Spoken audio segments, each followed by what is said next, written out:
हम प्रभु परमेश्वर को धन्यवाद देंगे आज की सुंदर सुबह के लिए, इस नए सप्ताह के लिए जो नया सप्ताह प्रभु ने मुझे और आपको दिया है, ताकि हम इस नए सप्ताह में प्रभु की महिमा कर सके। प्रियो, परमेश्वर मुझे और आपको आशीष देना चाहता है, इसलिए आज के दिन में मैं आप सभी का स्वागत करता हूं, वेलकम करता हूं और आप सबको धन्यवाद देता हूं।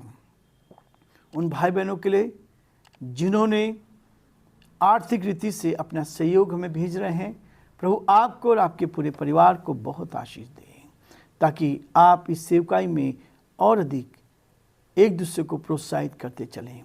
जो इस डिवोशन को शेयर कर रहे हैं उनको भी तहे दिल से धन्यवाद देता हूं और प्रार्थना है कि प्रभु आप सब पर बहुत आशीष दें। जो हमारे लिए प्रार्थना कर रहे हैं उन सब के लिए भी मैं तहे दिल से धन्यवाद देता हूं। परमेश्वर आपको, आपके परिवार को बहुत आशीष दे और प्रभु की महिमा आपके द्वारा हो सके।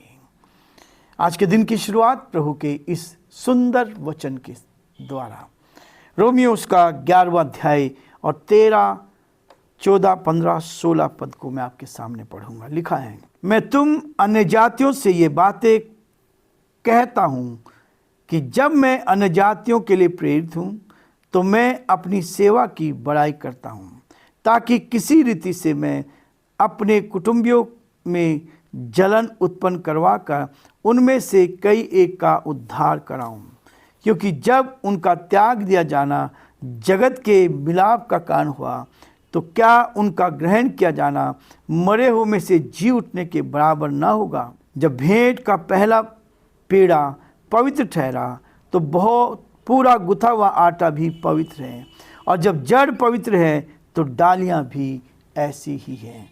परमेश्वर अपने इस वचन के पढ़े और सुने जाने पर आशीष दे। आमीन। दुआ करें। धन्यवाद और स्तुति के योग्य हमारे सामर्थ्य परमेश्वर, हम बड़े आदर के साथ, दीनता, नम्रता के साथ आप जैसे महान परमेश्वर के चरणों में झुके हैं। हम आपको धन्यवाद देते, हम आपकी स्तुति करते हैं प्रभु जी कि आप हमारे महान प्रभु, दयालु पिता, विश्वास के योग्य परमेश्वर, अद्भुत युक्ति करने वाले परमेश्वर, हम आपकी तारीफ करते हैं, धन्यवाद देते हैं प्रभु। इस महीने के अंतिम दिनों में हम आते जा रहे हैं प्रभु जी।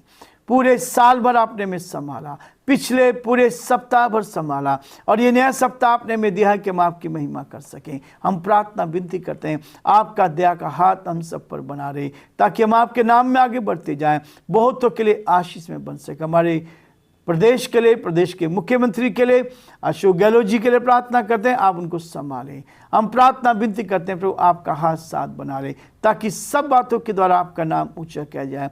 हमारे देश के लिए, देश के प्रधानमंत्री के लिए, राष्ट्रपति जी के लिए प्रार्थना करते हैं, उन पर भी आपके अनुग्रह की दृष्टि बनी रहे।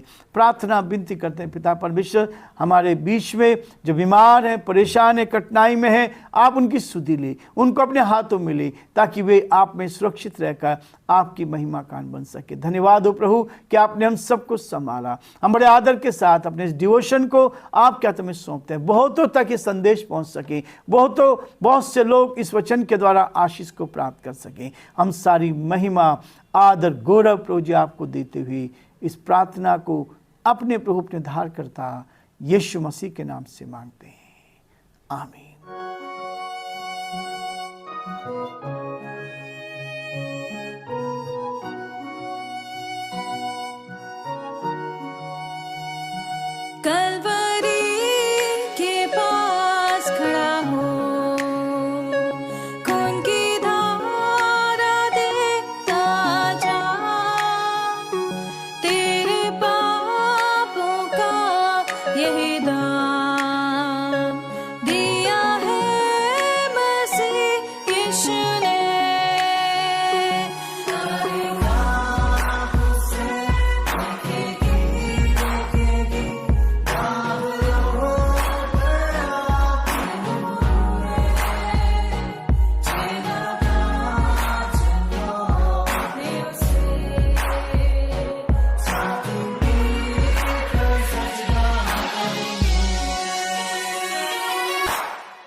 जाता है, रात अंधेरी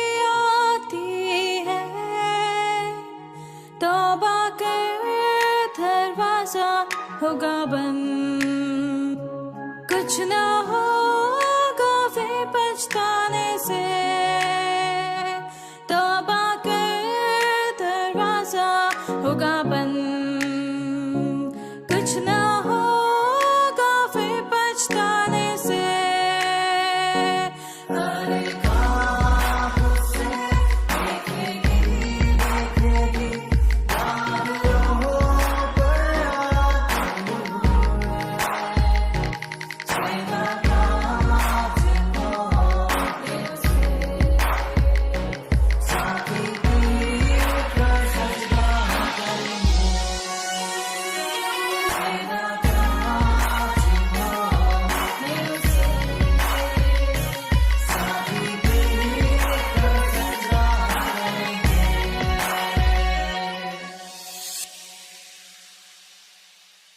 प्रियो, पौलुस इस बात को बता रहा है, अन्य जातियों का उद्धार। पहले लोग ये कहते थे कि केवल यहूदियों का उद्धार, मसीहों का उद्धार, लेकिन प्रभु का वचन कहता है कि मैं तुम अन्य जातियों से ये बातें कहता हूं जबकि मैं अन्य जातियों के लिए प्रेरित हूं। पौलुस को उन लोगों के लिए तैयार किया गया था ताकि सुसमाचार सब जगह फैलाया जाए, ये संदेश दूसरों तक पहुंचा दिया जाए, ये संदेश लोगों तक पहुंचे। प्रियो, परमेश्वर का वचन मुझे और आपको इस बात के लिए कहता है कि हम परमेश्वर की महिमा करते चले जाएं। जब यीशु मसीह मृतकों में से जी उठा और जब उसका स्वर्गारोहण हुआ, उससे पहले उसने अपने चेलों को आदेश दिया था। ये अंतिम आज्ञा है, अंतिम आदेश है। लूका उसके आखिरी अध्याय में इस बात को हम पाते हैं, 24 अध्याय और उसके 45 पद से लेकर आगे तक यीशु मसीह ने आज्ञा दी। तब उसने पवित्र शास्त्र बूझने के लिए उनकी समझ खोल दी और उनसे कहा, यूँ लिखा है कि मसीह दुख उठाएगा और 30 दिन मरे हुए में से जी उठेगा और यरूशलेम से लेकर सब जातियों में मन फिराव का और पापों की क्षमा का प्रचार उसी के नाम से किया जाएगा।